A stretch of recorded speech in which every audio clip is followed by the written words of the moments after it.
Bismillah. Assalamualaikum warahmatullahi wabarakatuh.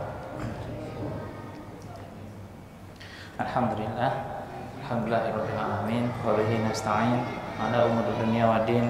Wassallallahu ala nabiyyina Muhammadin wa ala alihi wa sahbihi ajma'in wa ba'd. Ikhwatal iman rahimani rahimakumullah, Bapak Ibu, saudara-saudari jamaah salat Maghrib Masjid Agung Sakinah rahimani wa rahimakumullah jami'an. Alhamdulillah, pertama bersyukur kita kepada Allah Azza wa Jalla dengan sebenar-benar syukur kepadanya. Dengan nikmat dan karunia-Nya semoga kita bisa memanfaatkan apa yang Allah berikan kepada kita dari fasilitas-fasilitas dunia yang kita nikmati sekarang ini dalam rangka ketaatan kepada Allah Azza wa Jalla.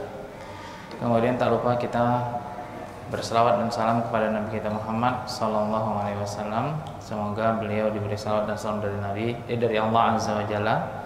Dan berikut para istri-istri beliau, sahabat-sahabat beliau, dan setiap orang yang mengikuti mereka dengan baik hingga akhir zaman. Kemudian ikhwatul iman rahimani wa rahimakumullah jami'an, kita lanjutkan kembali pelajaran kita dalam kitab adab dan akhlak dalam Islam, yang mana pada pekan sebelumnya kita telah masuk dalam bab tentang pemimpin dan kepemimpinan di dalam Islam. Tentang pemimpin dan kepemimpinan dalam Islam, yaitu bab al-imarah. Ikhwatul iman rahimani wa rahimakumullah jami'an. Sebenarnya ya, kita sudah sampaikan kemarin bahwasannya setiap kita secara otomatis, baik laki-laki atau perempuan, siapapun dia, dari skup kecil ataupun sedang ataupun besar, dia adalah pemimpin. Maka dari itu Nabi sallallahu alaihi wasallam bersabda dalam sebuah hadis, kullukum ra'in wa kullukum mas'ulun an ra'iyatihi. Setiap kalian sebenarnya adalah pemimpin, dan masing-masing kalian itu nanti akan dimintai pertanggungjawaban atas kepemimpinannya. Kemudian Nabi melanjutkan hadisnya, memberikan contoh apa kepemimpinan di dalam keseharian kalian, yaitu seorang laki-laki adalah pemimpin bagi keluarganya, atau seorang suami adalah pemimpin bagi seluruh keluarganya. Seorang istri adalah pemimpin di rumah suaminya, dan demikian seterusnya ya, dari pemimpin-pemimpin yang kita secara otomatis setiap harinya menjadi seorang pimpinan dan memimpin sesuatu. Dan kata Nabi, setiap kalian nanti akan dimintai pertanggungjawaban atas apa yang kalian pimpin itu. Nah, karena itu kita harusnya sudah terbiasa ya dari apa yang tanggung jawab menjadi seorang pimpinan, yaitu untuk bersikap amanah, untuk selalu memperhatikan rakyat atau maslahat orang-orang yang kita pimpin dan lain sebagainya. Dan berikut ini akan ditambahkan lagi oleh Syekh dari hadis-hadis dan ayat-ayat tentang adab-adab yang diperhatikan tentang kepemimpinan dan tentang seorang pemimpin. Nah, ikhwatul iman rahimani rahimakumullah jami'an, kemarin juga kita baca beberapa darinya, yaitu yang pertama, pemimpin itu hendaknya diangkat dari kaum laki-laki, terutama pimpinan untuk mengepalai maslahat masyarakat umum ya. Dan kita sudah bawakan hadisnya kemarin. Dan sebenarnya pemimpin dari kalangan laki-laki ini sudah ditetapkan di dalam Islam dari Al-Quran, As-Sunnah, dan juga ijma' para ulama. Dari Al-Quran, Allah berfirman dalam surah An-Nisa, Ar-rijalu qawwamuna 'alan nisa, kata Allah Azza wa Jalla. Ar-rijalu qawwamuna 'alan nisa. Laki-laki itu adalah pemimpin bagi kaum wanita. Nah, karena itu tidak mungkin wanita memimpin laki-laki. Nah, dari sini para ulama mengambil kesimpulan yang sama dari hadis yang kita bacakan, yaitu apa? Pimpinan umum atau pimpinan yang mengepalai maslahat orang banyak haruslah dari kalangan laki-laki. Ditambah lagi hadis-hadis yang berbicara tentang itu, dan yang paling jelas adalah hadis dari Nabi sallallahu alaihi wasallam, la yufliha qaumun walau amrahum imra'ah. La yuflihal qaumun walau amrahum imra'ah. Tidak akan beruntung suatu kaum yang dipimpin oleh wanita, Dan banyak para ulama termasuk Ibnu Hazm rahimahullah mengklaim adanya ijma atau kesepakatan ulama tentang perkara ini, yaitu pimpinan umum harusnya dari kalangan laki-laki. Siapa itu pimpinan umum? Contohnya pimpinan negara, contohnya presiden, contohnya seorang raja, seorang gubernur, seorang menteri, seorang qadhi, dan wakil-wakilnya yang mengepalai urusan orang banyak yang termasuk di dalamnya laki-laki dan perempuan. Nah, itu harus diangkat dari kalangan laki-laki, tidak boleh dari kalangan wanita. Dan itu adalah kesepakatan ulama berdasarkan Al-Quran dan Sunnah. Lalu kapan wanita boleh menjadi pimpinan atau pemimpin? Kita sudah isyaratkan juga kemarin, apabila mereka memimpin kaumnya sendiri, yaitu wanita di sekolah yang khusus untuk wanita misalnya, atau sekolah yang khusus untuk anak-anak, maka boleh wanita menjadi pimpinan, sebagaimana wanita adalah pimpinan di rumah suaminya yang mengepalai anak-anak suaminya atau anak-anak dia sendiri. Dan seorang wanita boleh menjadi kepala sekolah bagi sekolah khusus wanita atau rumah sakit khusus wanita dan lain sebagainya yang khusus untuk menangani bidang kewanitaan. Adapun pimpinan umum maka harus dari kalangan laki-laki. Kemudian ikhwatal iman rahimani rahimakumullah jami'an, pertanyaan berikutnya, bagaimana jika ada wanita mencalonkan diri atau malah sudah menjadi pimpinan, menjadi gubernur, menteri, dan lain sebagainya, sebagaimana yang sudah terjadi di negeri kita ini? Jawabannya adalah para ulama mengatakan mereka terancam dari apa yang Nabi ucapkan dalam hadis ini, yaitu la yufliha, tidak akan beruntung.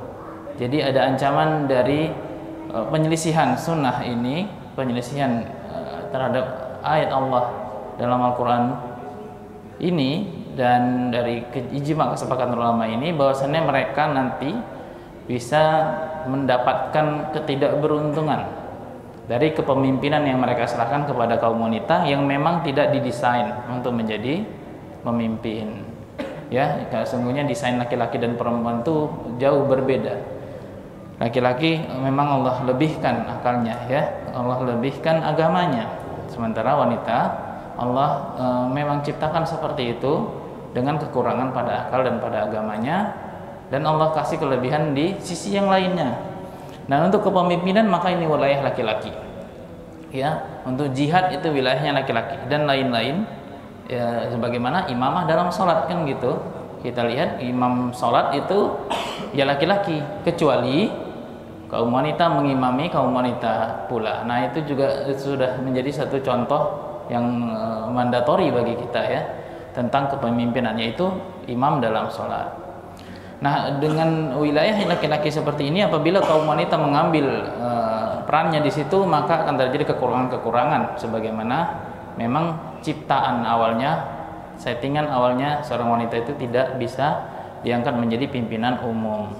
Nah, demikian, karena itu jika ada terangkat seorang pimpinan, gubernur, menteri, dan lain sebagainya, ataupun malah presiden dan lain-lain, yang dalam kasus ketika disabdakan hadis ini, yaitu Kaisar atau Kisra dari kerajaan Persia, seorang wanita, maka Nabi menyatakan la yuflihal qaum, maka mereka terancam apa yang Nabi sebutkan dalam hadis ini, yaitu mereka tidak akan beruntung dengan kepemimpinan tersebut.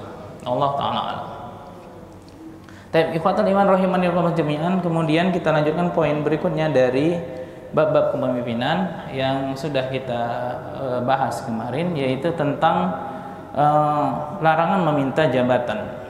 Larangan meminta jabatan. Nah, dalam Islam ikhwatul iman rahimani rahimakumullah jami'an, ada larangan secara tegas untuk mencalonkan diri sebagai pejabat, sebagai pimpinan, ya, dan boleh apabila dia ditunjuk dengan cara penunjukan ataupun dengan cara hasil musyawarah, ya. Nah, dan dalam Islam, ya, meminta saja dilarang, apalagi mencalonkan diri, apalagi malah berebut untuk bisa menjadi pimpinan atau jabatan tertentu, apalagi melakukannya dengan segala cara atau dengan menghalalkan segala cara. Ya, itu tentunya lebih dahsyat lagi larangannya. Ya, meminta di angkat saja pimpin saja tidak boleh, apalagi sampai melakukan segala cara untuk meraih tampuk kepemimpinan. Sebagaimana yang sudah kita bacakan juga hadisnya, ya.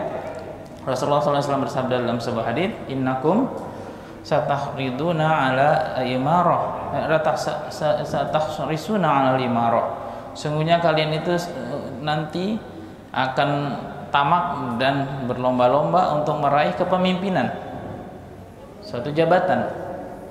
Dan sesungguhnya kepemimpinan itu nanti akan menjadi, ya, kepemimpinan yang kalian tamak meraihnya itu, dan yang kalian serakah, yang kalian berambisi meraihnya itu, itulah yang akan nanti menjadi penyesalan dan kerugian bagi kalian pada hari kiamat. Kata Nabi SAW, fa'nima murdi'ah wa bi'sal fatimah. Maka alangkah nikmatnya kepemimpinan itu ketika di dunia, kata Nabi, dan alangkah jeleknya akibatnya nanti ketika di akhirat. Kemudian Nabi SAW bersabda kepada sahabat Abu Dzar ketika Nabi SAW melihat beliau memiliki kelemahan dalam kepemimpinan. Beliau menasihati Abu Dzar agar jangan mengambil kepemimpinan apapun. Apa Nabi bersabda, ya Abu Dzar, ini arqa da'ifan wa inni uhibbu laka ma uhibbu li nafsi la ta'muranna ala itsnain. Wahai Abu Dzar, kata Nabi, sesungguhnya aku melihat kamu lemah dalam masalah kepemimpinan, dan aku mencintai untuk diriku apa yang mencintai untuk dirimu apa yang kucintai untuk diriku sendiri. Karena itu, kata Nabi, jangan sampai kamu memimpin dua orang, dan jangan sampai kamu mengelola harta anak yatim, kata Nabi. Karena Nabi melihat ada sesuatu yang lemah dari beliau dari sisi kepemimpinan, walaupun beliau memiliki banyak keutamaan keistimewaan yang lainnya. Karena ini sesuatu yang nanti akan menjadi penyesalan, sesuatu yang akan menjadi kerugian pada hari kiamat. Ya, walaupun jika yang nanti akan kita sebutkan, jika dia memegangnya dengan adil, tidak diminta tapi ditunjuk, maka itu akan bisa menjadi naungan pada hari kiamat, ya. Hari di mana tidak ada naungan kecuali naungan Allah. Tetapi jika seseorang merasa dirinya memiliki kelemahan, sebagaimana Abu Dzar Al-Ghifari, maka janganlah dia mencalonkan atau menerima suatu kepemimpinan. Dan dalam hadis riwayat Muslim dijelaskan dengan sangat gamblang, karena Nabi SAW bersabda, hadis yang sama, ya, dengan redaksi yang berbeda, ya Abu Dzar, kata Nabi SAW, innaka dhaif, sungguhnya kamu ini ada kelemahan, wa innaha amanah, wa innaha yaumal qiyamah khizyu wa nadamah, kata Nabi.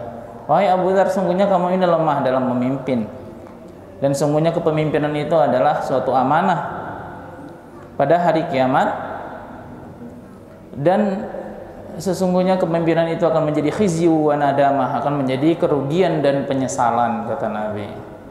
Illa man akhadhaha bihaqqiha, kecuali kepemimpinan yang diambil seseorang dengan hak, dengan benar, yang dia menjalankan dengan lurus. Wa addalladzi alaihi fiha, dan dia menunaikan semua hak-hak yang harus ditunaikan dalam kepemimpinan tersebut. Hak-hak dan tanggung jawab yang harus ditunaikan dalam kepemimpinan tersebut. Hadis riwayat Muslim. Nah, demikianlah ikhwatal iman rahimanillahu jami'an, ya. Jadi suatu prinsip kedua, ya, dari kepemimpinan adalah tidak diminta. Nah, karena itu dalam hadis yang panjang dari Abdurrahman bin Samurah, dan sudah kita bacakan juga kemarin, bahwasanya Nabi SAW berkata kepadanya, la tas'al imarah, jangan kamu minta kepemimpinan, jangan kamu minta jabatan. Fa innaka in utitaha an mas'alatin wukilta ilaiha, jika kamu utitaha an mas'alatin, kamu diberi suatu tampuk kepemimpinan, kepala dinaskah, gubernurkah, wali kota, camatkah, lurahkah, an mas'alah, karena kamu memintanya, wukilta ilaiha, kamu akan terlantarkan, dan kamu akan diwakilkan kepada kepemimpinan itu, artinya kamu tidak akan dibantu. Wa in utitaha an ghairi mas'alatin, jika kamu dipilih atau mendapatkannya tanpa kamu memintanya atau berambisi mengejarnya, u'inta 'alaiha, kamu akan dibantu. Nah, beda tadi ya, tadi kamu akan ditelantarkan dan dibiarkan. Sekarang kamu akan dibantu. U'inta 'alaiha. Baik. Nah, demikian ya ikhwatal iman rahimani wa rahimakumullah. Dan hal ini juga pernah terjadi kepada Abu Musa. Ya, Abu Musa Al-Asy'ari datang bersama dua orang temannya ketika orang-orang sudah ditunjuk menjadi gubernur-gubernur wilayah-wilayah taklukan. Ada yang Syam, ada yang Yaman, ya, sebagaimana Mu'adz bin Jabal diutus Nabi ke Yaman, ya, dan lain-lain. Maka datanglah Abu Musa Al-Asy'ari bersama dua orang sahabat yang lainnya, berusaha nego kepada Nabi, jangan-jangan atau mudah-mudahan Nabi bersedia mengangkat mereka menjadi gubernur suatu wilayah atau pimpinan. Apa kata Nabi SAW dalam hadis riwayat Bukhari dan Muslim, ya?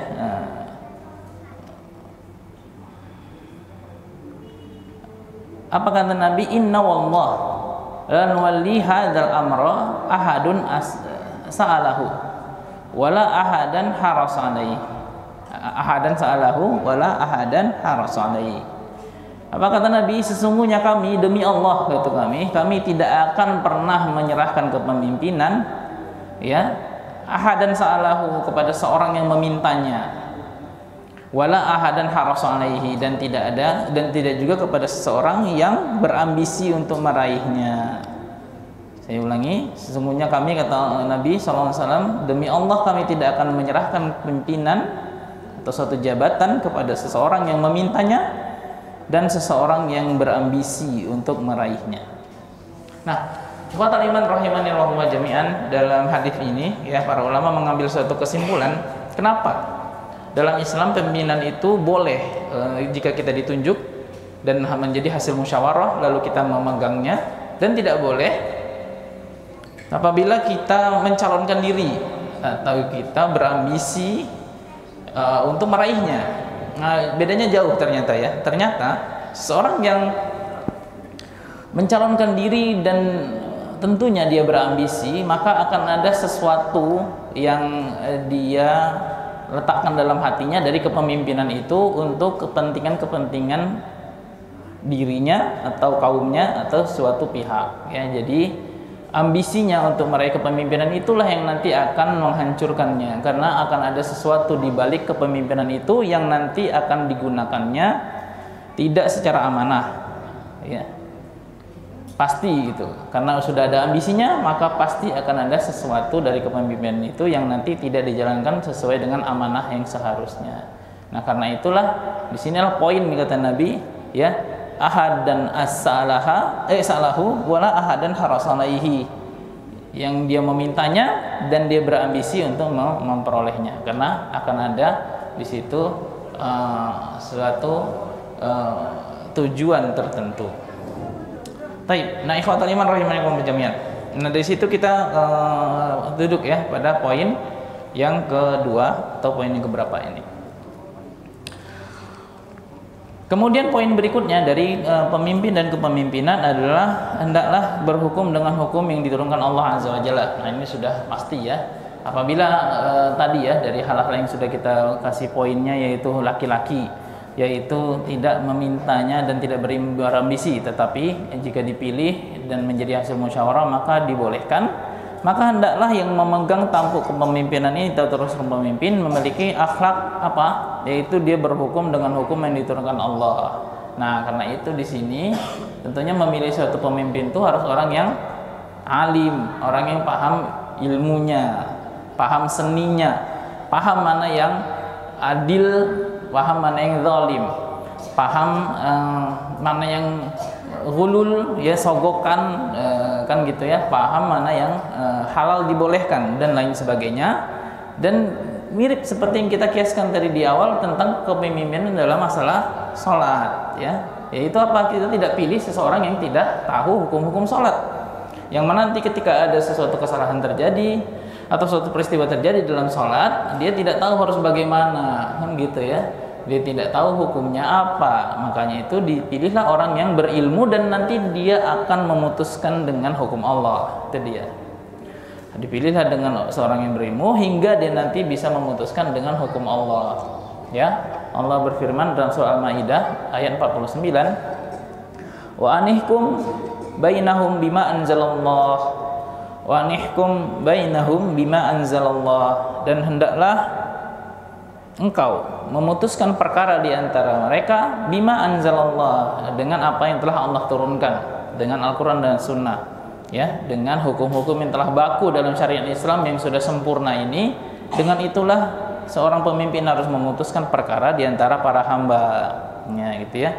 Berhukum dengan hukum Allah, berpegang dengan tali Allah yang kokoh. Nah, sebagaimana pemimpin dalam sholat tahu dia kapan sujud sahwi, kan gitu ya. Kapan tidak perlu sujud sahwi dari sunnah-sunnah sholat, kapan sujud sahwi dari wajib-wajib sholat. Jadi dia harus tahu mana yang rukun, yang jika ditinggalkan maka sholatnya batal dan harus diulangi sholatnya atau rakaatnya, mana yang wajib sholat, ya, rukun sholat dengan wajib sholat beda ya. Yang apabila ditinggalkan dengan sengaja maka batal juga sholatnya atau batal rakaatnya. Tapi kalau ditinggalkan tanpa sengaja maka bisa diganti dengan sujud sahwi. Itu wajib sholat. Dan mana yang sunnah-sunnah sholat, ada rukun, ada wajib, ada sunnah. Yang sunnah sholat maka jika ditinggalkan baik sengaja ataupun tidak sengaja tidak perlu diganti apapun dan tidak perlu juga sujud sahwi. Nah, itu harus paham. Kalau nggak boleh jadi imam. Kenapa? Karena dia nggak tahu nanti apa yang pakai sujud sahwi, apa yang tidak pakai sujud sahwi. Allah ta'ala alam.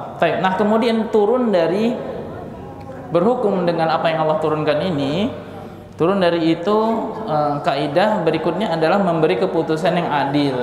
Ya, adalah pemimpin itu adil. Nah, ini yang paling kontras dari seorang pemimpin ya. Sebenarnya ini turunan dari yang tadi, yaitu secara umum maka berhukum dengan hukum Allah, dengan Al-Quran dan Sunnah. Tapi secara khusus seorang pemimpin itu hendaklah berhukum dengan adil. Dan ayatnya sangat banyak ya, ikhwatal iman rahimani rahimakumullah jami'an ya. Dalam banyak ayat Allah memerintahkan dan Allah mengisahkan tentang para nabi yang Allah suruh juga berhukum dengan hukum yang adil ya, sebagaimana Nabi Daud dan yang lain-lain dalam Al-Quran.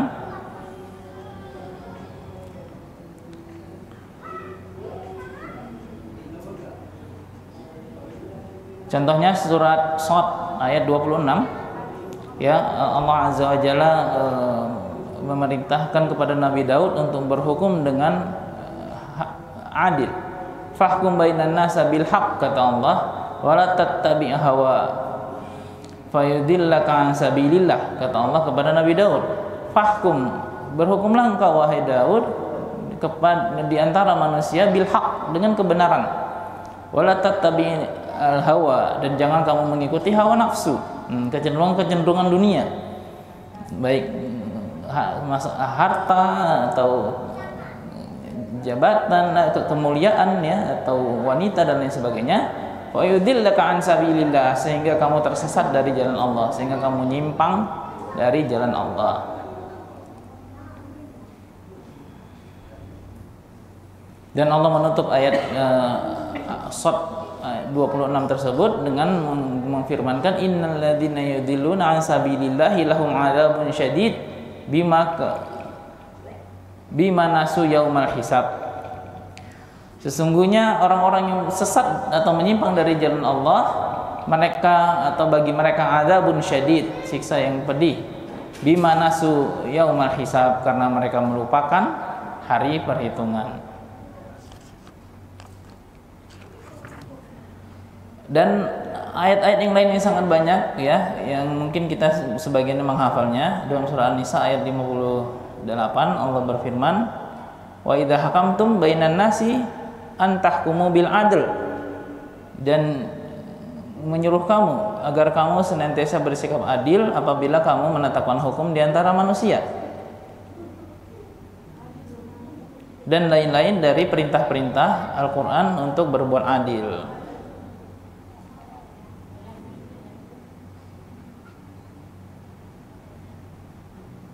Kemudian apa yang didapatkan pemimpin yang adil? Nah, di sini banyak ya. Di sini kita cukupkan 2 saja ya dari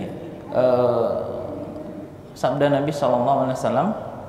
Nabi bersabda dalam hadis riwayat Muslim ya, dari riwayat Abdullah bin Amr, "Innal muqassitina 'indallah yaumal qiyamah ala manabir min nuri ala yaminir rahman azza wa jalla. Wa kilta yadayhi yamin. Alladzina ya'diluna fi hukmihim wa ahlihim wa ma wallau." Sesungguhnya orang-orang yang berlaku adil, al-muqsit, orang-orang yang berlaku adil, muqsitin, indallah, di sisi Allah nanti pada hari kiamat, ala manabir, mereka berada di atas mimbar min nur, mimbar-mimbar dari cahaya. Ya, tempat duduk dari cahaya. An yaminir rahman, mereka berada di sebelah kanan ar-rahman. Wakil tayadaihi yamin, dan Allah dan Nabi di sini menyebutkan salah satu sifat dari tangan Allah, yaitu kedua tangan Allah adalah kanan, tidak ada tangan kiri bagi Allah. Dan kita imani apa adanya ya, sebagaimana kabar yang datang kepada kita, tidak kita bagaimanakan dan tidak kita takwil atau kita nafikan. Alladzina ya'diluna fi hukmihim, mereka ini yang berada di mimbar dari cahaya dan berada di sebelah kanan Rahman adalah orang-orang yang ya'diluna fi hukmihim, mereka berlaku adil dalam hukum atau dalam menetapkan suatu keputusan. Wa ahlihim, dan di tengah keluarga mereka. Wa ma wallau, dan wa ma walau walu, dan orang-orang yang mereka menjadi pemimpin atas mereka ya, dan di tengah keluarga mereka dan orang-orang yang mereka pimpin atau mereka urus. Wallahu a'lam. Nah, di sini sahih riwayat Muslim hadis nomor 1827. Nah, ikhwatal iman rahimani wa jami'an, ini hadis ini ya, walaupun di awal disebutkan untuk suatu kepemimpinan, tapi hadis ini berlaku untuk semua kepemimpinan, sebagaimana di ujung Nabi katakan wa ahlihim, ya, di terhadap keluarga mereka atau di tengah keluarga mereka. Jadi ini juga berlaku untuk kita semua ya. Semua yang berlaku adil dalam kepemimpinannya, baik pimpinan yang kecil dalam keluarga apalagi yang besar, maka niscaya mereka akan mendapatkan kedudukan di sisi Allah yang agung. Takwa, kata Allah dalam Al-Quran, surah Al-Maidah ayat 8, "I'dilu huwa aqrabu littaqwa", berlaku adillah kamu, sesungguhnya berlaku adil itu lebih dekat kepada ketakwaan. Nah, dan ini hadis yang masyhur ya, hadis sahih riwayat Bukhari dan Muslim dari sahabat Abu Hurairah tentang 7 orang yang dinaungi Allah, di mana tidak ada naungan pada hari itu kecuali naungan dari Allah Azza wa Jalla pada hari kiamat. Sab'atun yudhilluhumullahu fi dhilli yauma la dhilla illa dhilluh. Ada 7 golongan yang Allah akan menaungi mereka, memberi mereka naungan pada hari tidak ada naungan kecuali naungan dari Allah Azza wa Jalla. Yang pertama darinya adalah al-imamu al-adilu. Al-imamu al-adilu, seorang pemimpin yang adil, seorang pemimpin yang berhukum dengan hukum Allah, seorang pemimpin yang menetapkan hukum dengan hukum Allah ya. Kenapa kita katakan demikian ya, ikhwatal iman rahimani rahmat jami'an? Karena memang adil itu dalam bahasa istilah ilmu hadis ya, adil itu juga berarti seseorang yang baik agamanya ya. Jadi adil itu dari satu sisi dia tidak zalim atau dia bisa menempatkan sesuatu pada tempatnya, yang mana zalim itu menempatkan sesuatu tidak pada tempatnya ya. Jadi dia adil, dan adil itu cenderung kepada berhukum dengan hukum Allah meskipun manusia membencinya ya. Jadi bisa saja manusia klaim ya adil itu dengan apa? Hawa nafsunya. Manusia bisa saja klaim adil itu dengan apa? Dengan perasaannya sendiri ya, sebagaimana Nabi sendiri pernah diprotes ya, berlaku adillah wahai Muhammad, kata seorang ketika Nabi tidak memberinya bagian yang dia inginkan. Apa kata Nabi? Siapa yang lagi yang adil kalau bukan aku, kata Nabi, kan gitu ya. Nah, jadi adil yang dimaksud di sini adalah adil yang ketika dia menetapkan hukum, maka menetapkan hukum dengan sesuai dengan syariat Allah, ya, bukan dengan putusan manusia, ya. Dan ini sering kita contohkan dalam ketika kita menjelaskan tentang bab-bab warisan, ya, tentang bagaimana pembagian warisan. Kalau manusia kan adil itu apa? Bagi sama rata, gitu. Tapi enggak gitu adil, kan gitu, ya. Adil itu sebagaimana yang Allah sudah syariatkan. Nah, itulah yang keadilan sesungguhnya. Manusia tidak tahu mana yang baik untuk mereka kecuali setelah Allah beritahu, ya. Apa kata Allah? Lidzakari mithlu hadzil unthayain. Nah, pembagian laki-laki dan wanita itu lidzakari mithlu hadzil unthayain. Laki-laki mendapatkan 2 kali lipat bagian kaum wanita. Nah, gitu, ya. Namun itu tidak selalu juga, ikhwatul iman rahimani wa jami'an, karena itu memang semuanya itu juga berdasarkan Al-Qur'an dan As-Sunnah, ya. Jadi berdasarkan hukum yang Allah tetapkan. Lidzakari mithlu hadzil unthayain, dalam pembahasan warisan, laki-laki mendapatkan 2 kali lipat dari wanita itu hanya berlaku untuk anak, contohnya, saudara, contohnya. Nah, ketika berbicara tentang ayah dan ibu, apakah ayah selalu mendapatkan 2 kali lipat dari ibu? Misalnya ada seorang anak meninggal dunia lalu dia kaya raya, kemudian ayah ibunya masih hidup. Jawabannya tidak selalu. Apabila seseorang meninggal dunia meninggalkan anak laki-laki, maka masing-masing dari ayah dan ibu dapatnya sama. Berapa? As-sudus, 1/6. Dalam hal ini sama laki-laki dan perempuan. Nah, gitu. Jadi kapan adilnya? Adilnya ketika Allah telah tetapkan seperti itu, itulah dia adil, gitu, ya. Bukan seperti rekan-rekan kita, dan tidak senantiasa sama persis laki-laki dan tidak selalu laki-laki 2 kali lipat, perempuan enggak selalu. Seperti yang kita sebutkan contohnya tadi, ayah dan ibu tidak selalu ayah 2 kali lipat ibu. Bisa aja ayah dan ibu sama dapat sebagian 1/6. Nah, demikian pula untuk saudara-saudari seibu, ya, juga tidak berlaku lidzakari mithlu hadzil unthayain. Tidak seperti saudara-saudari kandung. Untuk saudara-saudari seibu, maka mereka berbagi sama rata, baik laki-laki dan perempuan. Nah, gitu, ya. Nah, silakan belajar tentang bab warisan. Di sini baru terasa betapa adilnya pembagian Allah Azza wa Jalla. Yang namanya adil itu bukan dengan hawa nafsu manusia. Adilnya apa nih? Adilnya sama rata, enggak gitu, ya. Adil itu dengan hukum Allah, adil itu dengan syariat yang telah sempurna ini, bukan dengan perasaan manusia. Nah, demikian ya ikhwatul iman rahimani rahimakumullah jami'an, ya. Jadi pemimpin itu harus adil. Adil bagaimana? Sama rata, enggak gitu, ya. Adil itu dengan tuntunan syariat dan tidak harus sama rata. Baik, kita lanjutkan sedikit lagi ikhwatul iman rahimani rahimakumullah jami'an. 7 menit.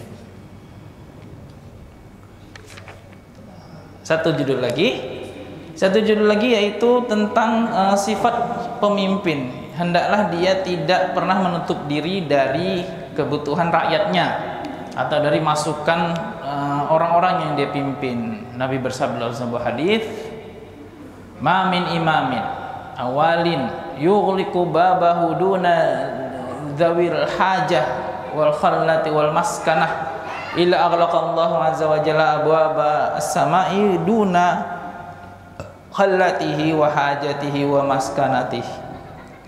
Kata Nabi SAW, tidaklah seorang pemimpin atau seorang penguasa sesuatu menutup pintunya dari orang-orang yang memiliki kebutuhan, keperluan, serta orang-orang yang berkebutuhan atau fakir, melainkan pada hari kiamat nanti Allah akan menutupkan baginya pintu langit dari keperluannya, kebutuhannya, dan hajatnya. Afwan, tidak disebutkan di sini hari kiamat, ya. Di sini disebutkan secara umum, ya. Illa aghlaqallahu azza wa jalla sama, kecuali atau melainkan Allah akan menutupkan untuknya juga sebagai balasan dari perbuatannya itu pintu-pintu langit, ya, dari keperluannya dan dari kebutuhannya dan dari hajatnya. Hadis riwayat Ahmad dan Tirmidzi dan disahihkan oleh Syekh Albani dalam Shahihul Jami'. Nah, demikian ikhwatul iman rahimakumullah jami'an. Jadi ini hadis ini mengisyaratkan tentang seorang pemimpin yang harus senantiasa membuka pintu komentar, ya, atau senantiasa memperhatikan rakyatnya dan tidak menelantarkan mereka, ya. Senantiasa dia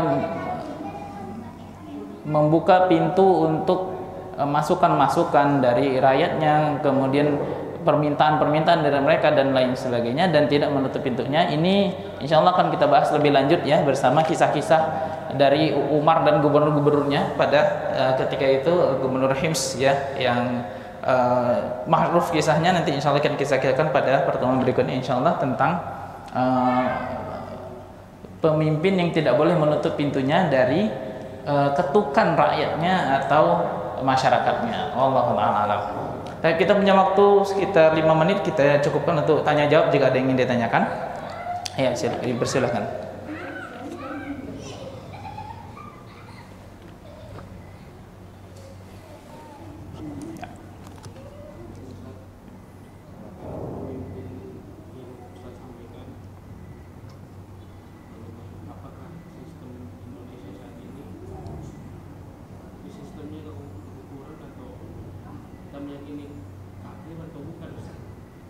Pemerintahannya. Ya, baik. Baik, ikhwatul iman rahimakumullah jami'an. Oh. Apa itu? Oh, mainan anak.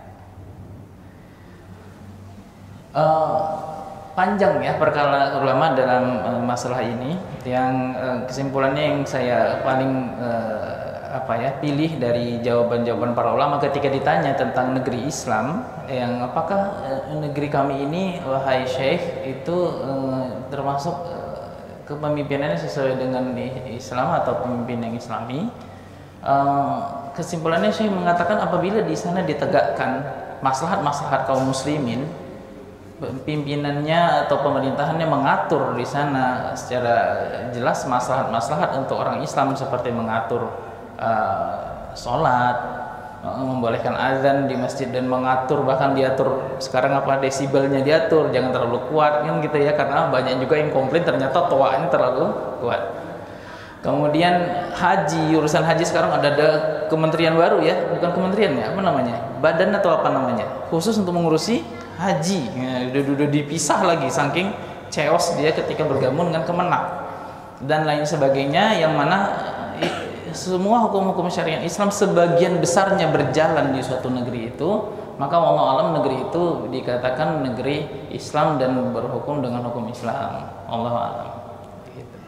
Itu dari kesimpulan-kesimpulan dari panjangnya perdebatan dan pertanyaan-pertanyaan tentang masalah ini. Ada pertanyaan lagi? Silakan sebelum kita tutup. Tafadhol.